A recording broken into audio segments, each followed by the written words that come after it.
I live in Minnesota. I live in St. Paul, and you know, around here, April 21st has become a really important day. Prince died on April 21st, and we celebrate his memory um, every April 21st. And this is my second reading since the 21st, but at the last one, I forgot to read my Prince poem. So I want to read it tonight. I'll just tell you up front. The entire thing is constructed out of titles from Prince songs. And it's called I Want to Be Your Lover. Baby. Sweet baby. International lover. Hot thing. Can't stop this feeling I got. Life can be so nice just as long as we're together. Take me with you, sexy dancer. You got the look, and I want to melt with you under a cherry moon. When we're dancing close and slow, when doves cry, let's go crazy. Let's pretend we're married. 1999. Live for love. Walk, don't walk. Strolling uptown, pop life, blue light, Paisley Park, graffiti bridge, sign of the times. Let's play in the sunshine and purple rain. Girls and boys, the beautiful ones, elephants and flowers and crazy you, willing and able in the latest fashion.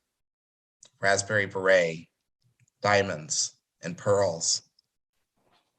And God created woman, mountains, space, so blue, the arms of Orion, DMSR.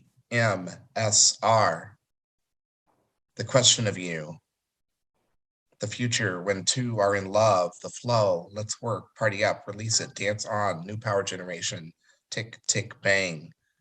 Around the world in a day, round and round, joy and repetition, love machine, little red Corvette, kiss, slow love, shake, thunder, positivity, housequake, with you, delirious private joy, for you, my love is forever, still would stand all time, love to the nines, the max, insatiable, scandalous, automatic, free. I'm yours. I wish you heaven. I would die for you.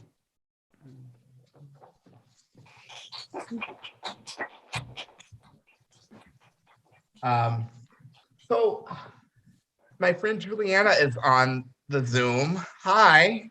Hi, Michael. It's so good to see So good to you. see you too. We met when my daughter, who's now off at college, so you have to imagine how young we were, right, Juliana? Was in grade school at St. Anthony Park Elementary School. And as soon as Juliana joined, I switched up what I was going to read because I really want to read this poem called Dispatch for Middle America, which is for Murray Middle School. And students matriculate from St. Anthony Park Elementary, where Juliana taught, to Murray. And I was there for African American Parent Involvement Day, which I had a lot of complicated feelings about. But while I was there, I just found myself inspired to write this poem. I think it's going to be okay with this group, but I always like to say the poem includes coarse language. Okay. All right. Fine. No one left. The Karen are here, and the Hmong, Ethiopians, Eritreans, and the Somali are here. They are here from Europe, Mexico, and Canada. Americans are here, first generation and seventh generation, and indigenous, Black and white, Asian, every race and ethnicity, they are all here. Christians and Jews, Muslims and Hindus, Buddhists and UUs and atheists, so many faiths are here. A single Rastafarian is here. He's white. His colorful clothes always adorned with the leaf of his sacred herb. He walks among girls in abaya or chador, hijab, dupatta. the comically tall and the very short, the wealthy and the poor, children of the hyper-educated, children of the semi-literate, broken children and blessed children, here. Gay boys are here. Lesbians and bisexuals, trans and queer kids are here. They are all here. Each of them and all of them, here with their dreams and desires, their dramas and disturbances. Some flowers blossoming in radiant display, some seeds wanting water and fertile soil, but here they laugh and they cry. Some hit each other, some fuck each other, some try smoking or drinking or pills or love. But they all bounce about here for your consideration, perpetually at flux at a single middle school in St. Paul in Minnesota in the upper Midwest of America. Half asleep and completely alive with their phones and their earbuds, their affectations and their urgency. All is it to say, look at me. Please don't look at me. Help me. Please leave me alone. Go away, please. Never leave me. Here, please. Here.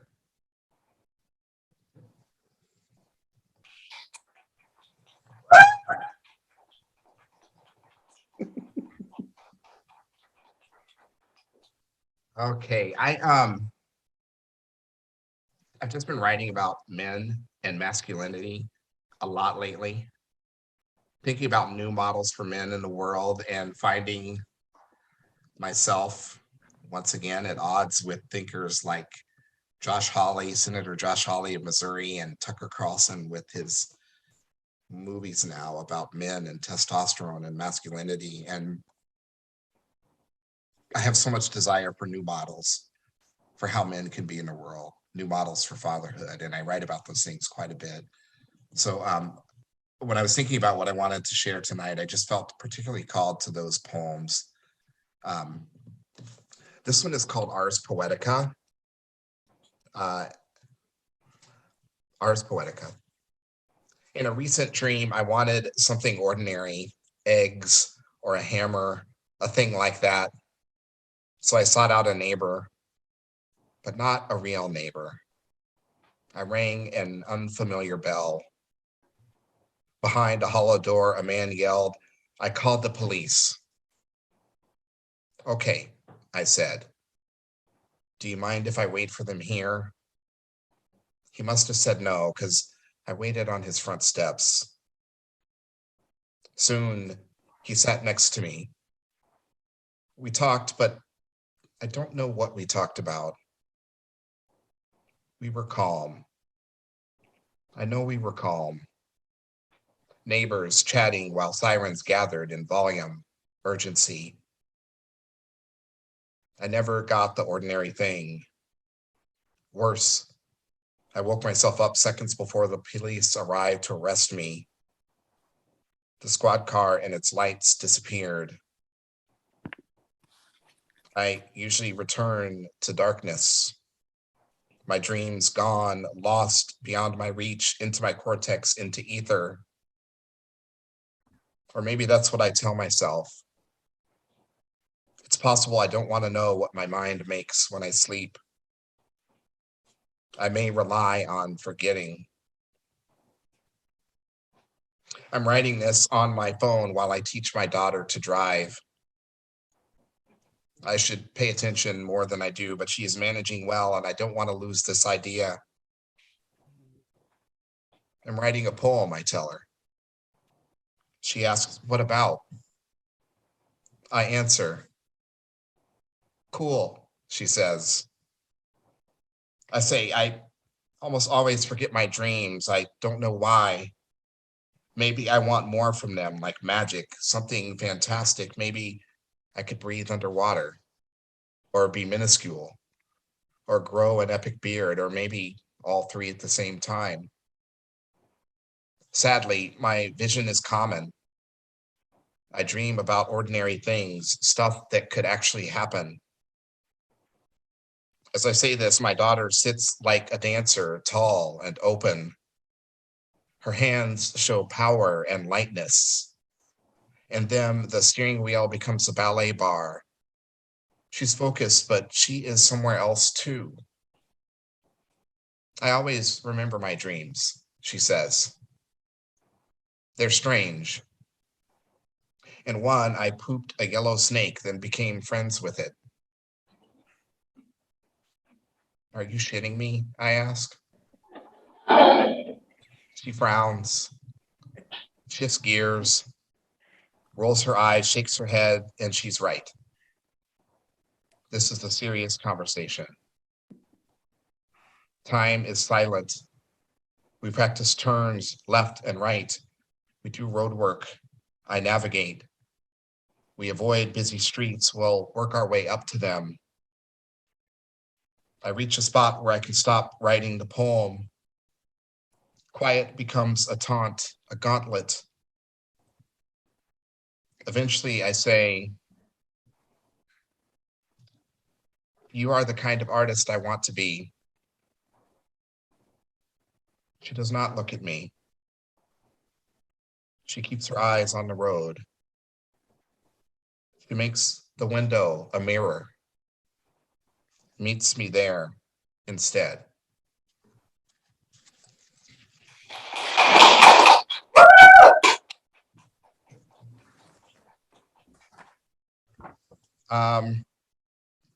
I want to read a new poem that I'm kind of working on. It's called Some Reflections. I held her body close to my chest and hoped she could hear my heart, that it would be familiar and unique. She had arrived in a flash after breastfeeding class, a night I first learned nature can be complicated. She was early, coated in meconium, strangled somewhat by a natal noose, a little bit jaundiced, almost 6 weeks early, and not yet strong enough to nurse at her mother's breasts. I was made to help. I was advised to wear loose shirts, taught to wash my hands, then draw pre-pumped milk from a warmed plastic bag into a sterile syringe set to 16 cc's, to push any air out, taught to attach a thin tube from the syringe to my pinky with surgical tape, to place my finger right by my nipple, show her the source of nourishment, bring her slowly close to me like a mother would. I helped a little sometimes. I pressed the plunger a little sometimes. I wanted to be sufficient. Even then, I took care to take it all in, our days on the couch, the living room we had in the house we owned 2 houses and 20 years ago, Sundays when her mother was away and we shared our daddy-daughter days. I made sure to remember nesting her in a nursing pillow, how it curved in on itself like a sleeping doe, what it felt like to bring her to my chest, dust falling slowly around us, visible in sun rays streaming through antique glass, the way we shimmered in that light. The goal was to make myself unnecessary, help her gain strength enough not to need me. I recall wanting that time to stay and go away. Complicated. I made sure to remember the first time I saw her see herself in my irises, what it felt like to see myself as myself, but also myself as someone else in hers. How I sensed both of us expanding like pupils, and how I became suddenly full, enough to ache.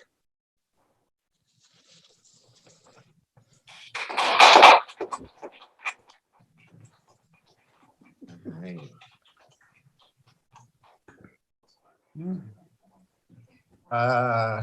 Okay, time for one more, maybe sneak in a second one. Coniferous Fathers.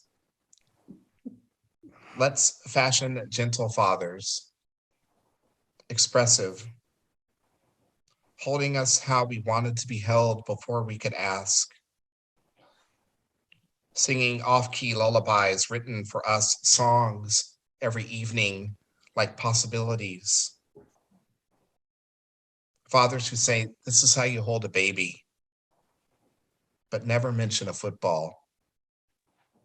Say nothing in that moment.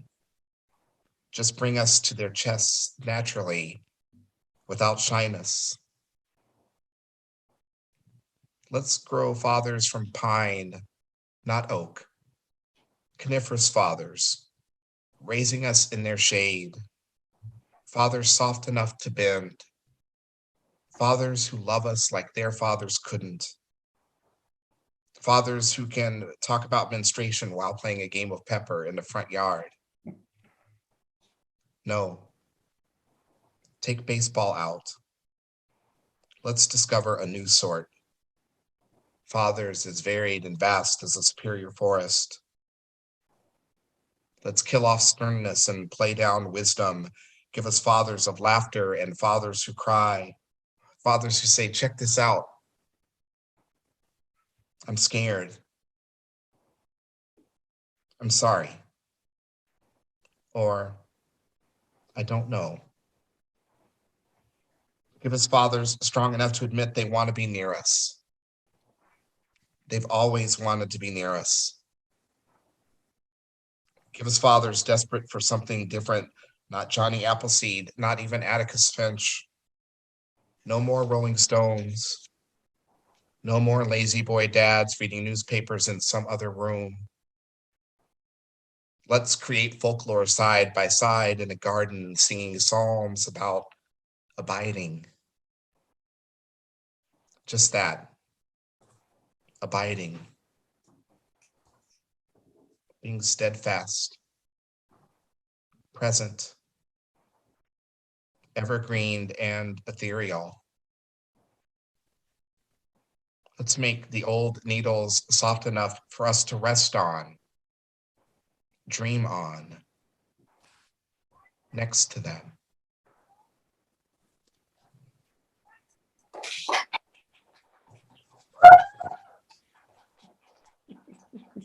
I'll close with one other poem. This is for the poet Sean Hill, who came to the Loft Literary Center in 2016 and led us through a postcard exercise and taught us about the value of research and poetic practice, and is a birder and loves bourbon like I do, and is a Black poet, and he was a new father at the time, and we bonded and formed a fast friendship. And as a result of the postcard exercises and my fondness for postcard poems that were in his book, Dangerous Goods, I had a couple in my book too, as a way to say thank you. Postcard to Sean, or Fraternity, or Chance. For example, I might write, I thought of you the other day on a trail through woods due south of the Minnesota River, just west of the capital. So quiet there, I heard critters scurry along the path and leaves and twigs rustle and snap. My own feet falling while I puzzled my way through some particular poem part, wanting to know more about prayer. A specific Catholic prayer I used to recite. Sean, a bird, tweeted or trilled a morning song, quite short, quite grand. It got me wondering what creature calls with notes above the rattle, which led me back to you, who might know, or research until you did. You out west in Fairbanks, north of me, out still sleeping or up with your baby boy, as once I was up with my baby girl. Or I might write to fatherhood instead, or happenstance, because postcards to people are postcards to ideas, their abstractions, their psalms, quite short. Anyway, I wanted to reach out to you in these other things to say, brother, I looked it up. I'm pretty sure it was an indigo bunting. Thank you.